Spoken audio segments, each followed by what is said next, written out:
Marathon Holdings is a miner of Bitcoin. And 10 years ago, there was an expectation that these miners were potentially going to be worth a lot of money.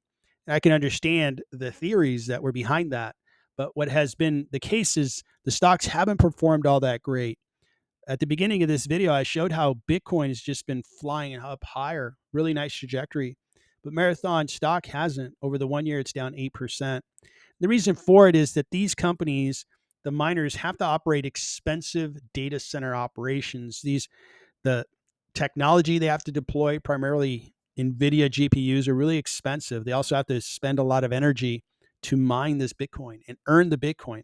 So once it's all said and done, fundamentally, is it a highly profitable business? The answer is no.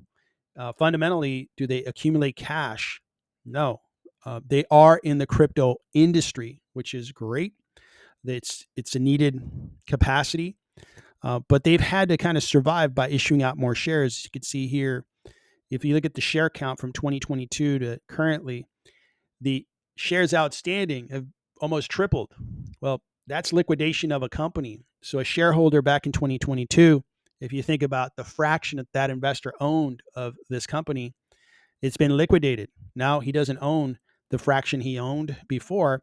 It's been liquidated and he owns 66% less of the company.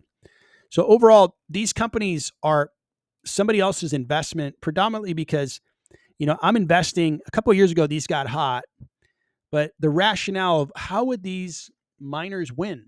How would they win? Well, if power went down, the cost of power, but it just keeps going up. Now with the AI, electricity is just going to get more expensive.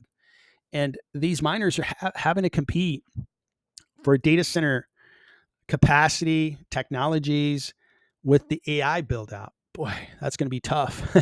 So it's going to be tough to be a miner. So these are less desirable businesses. I haven't really invested in mining operations, and I don't think I'm going to be doing that anytime soon, just because I think it's the undesirable side of the cryptocurrency industry.